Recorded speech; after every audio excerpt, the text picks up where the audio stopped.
Bonjour à tous les bien-aimés, frères et sœurs en Jésus-Christ. J'espère que vous allez bien par la grâce de Dieu. Je vais ici partager la deuxième partie de cet enseignement qui parle de la délivrance. Dans la première partie de cet enseignement, on a vu la délivrance par la parole de Dieu. Comment chercher une parole de délivrance. Et lorsqu'on a reçu cette parole, comment agir selon cette parole pour être délivré. Dans cette deuxième partie, nous allons voir la délivrance par la sanctification. La délivrance par la sanctification. Comment faire pour être délivré des oppressions sataniques par la sanctification. Comment faire pour être délivré de la sorcellerie par la sanctification. Comment faire pour être délivré des maladies par la sanctification. Comment faire pour être délivré des rêves sataniques par la sanctification. Comment faire pour être délivré des blocages par la sanctification et de l'influence des démons et des esprits méchants par une vie de sainteté. Pourquoi? Parce que le péché est la principale porte d'entrée de Satan dans nos vies. Lorsque un chrétien arrête de commettre certains péchés, les petits péchés et les grands péchés, Satan n'a plus accès à sa vie. Lorsqu'un chrétien arrête de commettre certains péchés, les petits péchés, les grands péchés, les démons n'ont plus accès à sa vie, les démons n'ont plus accès à sa famille. Pourquoi? Parce qu'il mène une vie de sainteté, il mène une vie de sanctification. Concrètement, comment est-ce que par la sanctification, on peut obtenir aussi la délivrance? Nous allons voir cela dans l'évangile de l'apôtre Jean.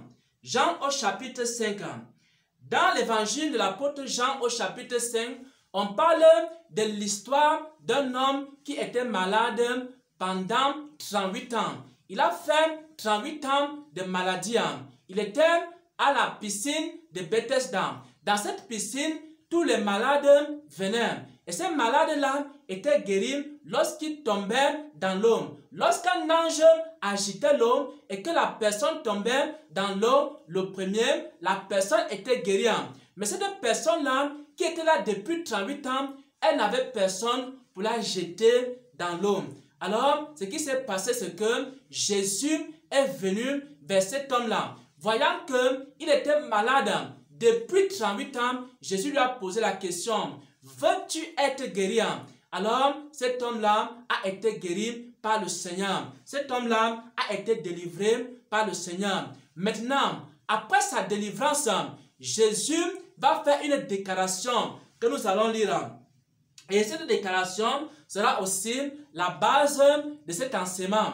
Après avoir guéri l'homme de la piscine de Bethesda, Jésus va lui faire une déclaration. Il est écrit ici, Jean chapitre 5 à partir du verset 14. Après cela, Jésus le trouva dans le temple et lui dit, après cela, Jésus le trouva dans le temple et lui dit, voici, tu as été guéri, voici, tu as retrouvé ta santé.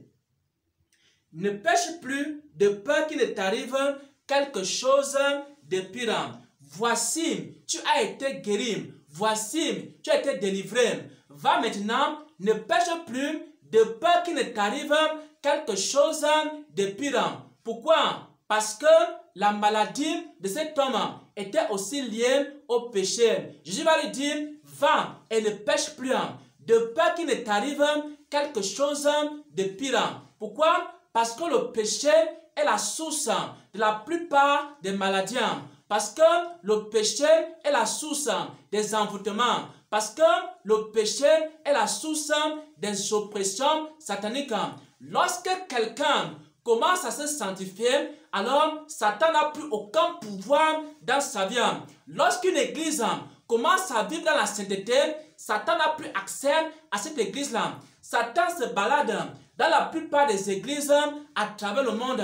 Satan entre dans ces églises, il sort dans ces églises-là. comme ils veulent. Les démons entrent, ils sortent comme ils veulent. Il y a des gens, Satan entre dans leur vie, ils sortent de leur vie comme ils veulent. Satan fait tout ce qu'il veut dans leur vie. Mais à partir du moment où une église commence à se sanctifier, alors Satan n'a plus accès à cette église-là. Satan va chercher à entrer, mais il ne parviendra pas. Lorsque également un chrétien ou un serviteur de Dieu commence à se sanctifier, Satan va chercher à entrer dans sa vie, mais il ne pourra pas. Parce que la sainteté est une protection. La sainteté est une protection contre Satan, contre les démons, contre les forces du mal. Et j'aimerais ici maintenant continuer par plusieurs témoignages. Je vais commencer ici par un témoignage personnel. Moi aussi, il y a de cela plusieurs années, j'étais victime des oppressions sataniques. Moi aussi, j'étais victime des rêves diaboliques. Moi aussi, j'étais victime des maris de nuit. Moi aussi, il y avait des gens qui venaient m'étrangler dans des rêves. Et j'ai failli mourir à plusieurs reprises. Lorsque tu te couches la nuit, dans la nuit, des gens viennent maintenant t'étrangler dans des rêves. Et à plusieurs reprises, j'ai failli perdre la vie dans des rêves. Et parfois, il y a des femmes qui viennent coucher avec toi pendant que tu dors. Parfois, ce sont des hommes qui viennent coucher avec toi. Donc, j'ai connu ces choses, bien aimés frères et sœurs en Christ. J'ai connu aussi des personnes qui te poursuivent dans des rêves, des serpents, des animaux qui te poursuivent dans des rêves. J'ai connu les maladies. J'étais aussi maladif. J'ai connu beaucoup de maladies aussi dans ma vie. J'ai connu des envoûtements. J'ai connu toutes ces choses-là.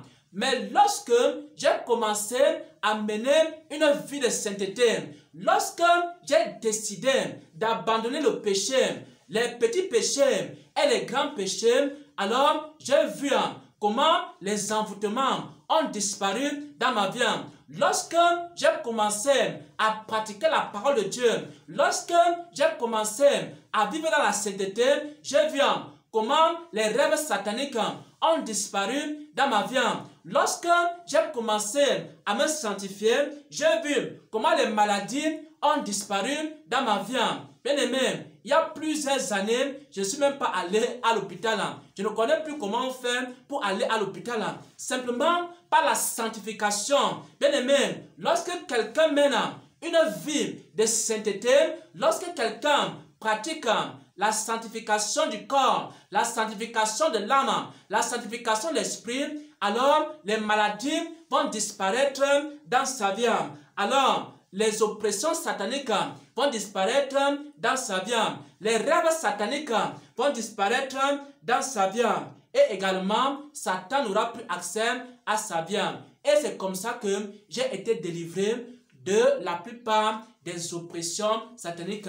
Et même la sorcellerie dont j'étais victime, j'ai été délivré. Et de beaucoup de malédictions, j'ai été délivré. Pourquoi? Par la sanctification. Bien-aimés, sanctifiez-vous. Satan n'aura pas accès à vos vies. Sanctifiez vos familles. Satan n'aura pas accès à vos familles. Sanctifiez vos maisons. Satan n'aura pas accès à vos maisons. Sanctifiez votre cœur. Satan n'aura pas accès à votre cœur. Sanctifiez vos pensées. Satan n'aura pas accès à vos pensées.